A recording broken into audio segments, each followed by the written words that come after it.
does Wes Moore even care about Maryland, or is this really like a beta test for is Maryland the guinea pig for what America could look like if Wes Moore runs for president, becomes president, what have you?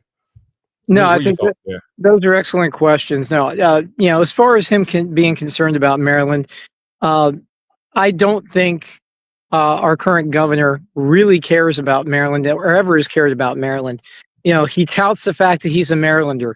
Well, he's not a Marylander. He was born here in Montgomery County, but he moved as a child to New York. He was raised in New York.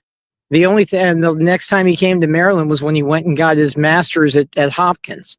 So, this guy doesn't care about Marylanders, and you can tell that from his actions over the past 2 years as governor. This year, the largest tax increase in Maryland history, all those taxes go into effect next week, July 1st. So hold on to your hats. The fee increases are ridiculous, doubling things like the vehicle registration fees again. And we just keep hemorrhaging money. The hiring freeze that he put on, I find laughable because the Republican caucus in both the state Senate and House of Delegates told them during the session, early in this session, that was going to be necessary. In 24 months, he's added 5,000 state employees to the payroll. Just in payroll numbers alone, that's $500 million in payroll a year. Now, this guy also inherited a $5.5 billion surplus in the state, and in 24 months burned through that and put us into a $3.5 billion deficit this last year. So why are you bringing on $500 million in extra payroll when we're in the whole $3.5 billion? And you're doing it on the backs of Marylanders. Wow. We're killing. We're killing Maryland businesses. We're killing Maryland homeowners. We're killing everyday Marylanders with these repressive and ridiculous taxes and fees, and we're driving business opportunities out of the state of Maryland, and that only hurts everyone. These problems aren't Democrat problems. They're not Republican problems. They're Maryland problems. Everybody pays taxes.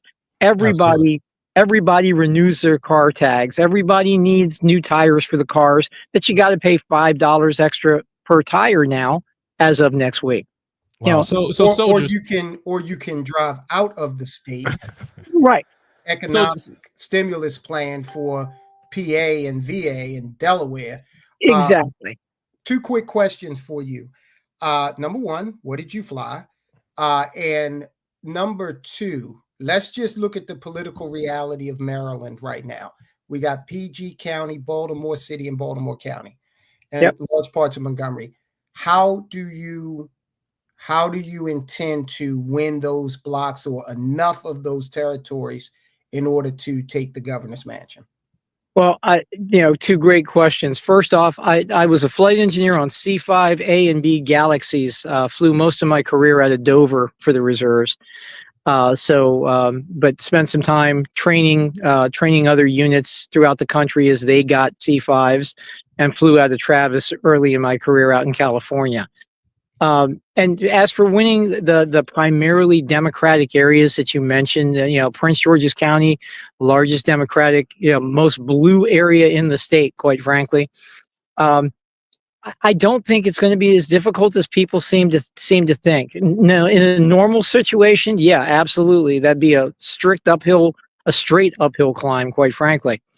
But every day this guy is in office makes my job of beating him so much easier, because Marylanders are tired of a government that doesn't care about them and that only sees them as a piggy bank to finance their pet projects and to get them moved on to the next office. I get calls every day from Marylanders, and I get about 100 calls a week from Democrats, a lot of them in Prince George's County and Baltimore City, telling me they can't afford 4 more years of this guy's tax increases. And they, some of them were like, "Can we get rid of him before the 2026 election?"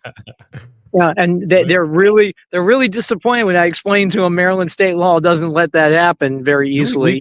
We don't have a recall. No, Maryland does not have a recall process like California does. The only way to actually get rid of a governor before their term is up or before the election is if the General Assembly impeaches the governor. Gotcha. And with a Democrat supermajority General Assembly, the chances of them impeaching a Democrat governor, I got a better chance of winning Powerball and the Mega Millions, this week than that happening. So, well, let me just say one quick thing to the chat and to the audience. This is the man that may be able to save America from a Wes Moore presidency. So if you're somewhere in, Paducah, Kentucky, watching this, it does pertain to you. The great people of Paducah, this does pertain to you. It does. This could be the person to save you from a Wes Moore presidency, and you do not want that. Zesmore. Like we got to get everybody to call him Zesmore, right? Because I mean, just simply because of this right here. I mean, just you got to call him. Go ahead. I'm sorry, Reason. Yeah, you got to call him Zesmore. I mean, and Zesmore posted this on his own Twitter. By the way, I didn't pull the screenshot. Has lots of spice, man. He thinks that's a very spicy look, dude. Right. Yeah. But I got to be honest with you. Campaigning aside, you know what? I'm more interested to know, with a resume like yours, what's the most interesting war story you can tell us about your time? Because you are an honest to God superhero. So no, well, tell us what you could tell. What's the coolest thing you got to do in all your time? So. No, believe me, the heroes are the guys that never make it back. The men and women that never make it back, who defend our freedoms and allow us the ability to do what we're doing tonight. So those are the heroes. I think the most interesting thing I did is I'm one of 4 crew members in history ever to use a C-5 to take off with only 3 engines in a combat situation. Wow. We did that during the Gulf War. We're under fire and had to leave in a hurry. Couldn't get one of the 4 engines started. And the procedure, we found out later, it was in our books that we could do it, but we found out after we did it that it had never been tried. It was all done and put in the books based on computer models and computer simulations. Wow. So we were the only crew ever to. We were the first and only crew ever to do a 3-engine takeoff under combat conditions in a C-5 Galaxy. Wow. Those are some big boys. I'm looking at some of the, holy cow. So Kung Fu CJ has a question. Shout out to Kung Fu, who is MCM super fan, and he's also a member of the Shamers Club. But he has a $5 super chat. He says, "I have a question." And this is a great question, I think. He says, what would you do to entice former residents like me back to Maryland? And, like we are seeing Maryland become California East.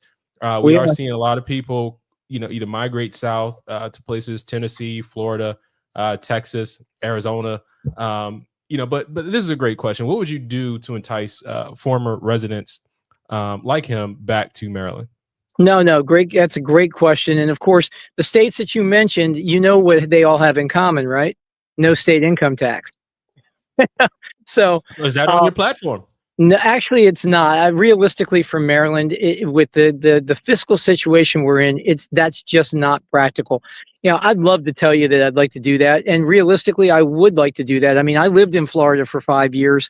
I enjoyed no income tax down there, but one of the things that we're going to do several things to entice people back to Maryland. First off, my lieutenant governor running mate, Dr. Brenda Cham, the best possible lieutenant governor candidate in the country, quite frankly, former state delegate, special education teacher for the past 20 years out in Hagerstown, Maryland, PhD in special education leadership, a true Maryland patriot. We're going to rebuild the Maryland school system. The blueprint for Maryland's education that was passed is going to bankrupt the state. Yep. And we're not getting outcomes that justify that kind of expenditure, quite frankly. We're going to do a lot of things. We're going to roll back. We're going to work to roll back personal taxes here in Maryland, the income tax. We're going to roll back a lot of the business taxes that have been dumped on businesses here so that we can bring businesses back here, because nobody's coming back to Maryland if they can't get a job.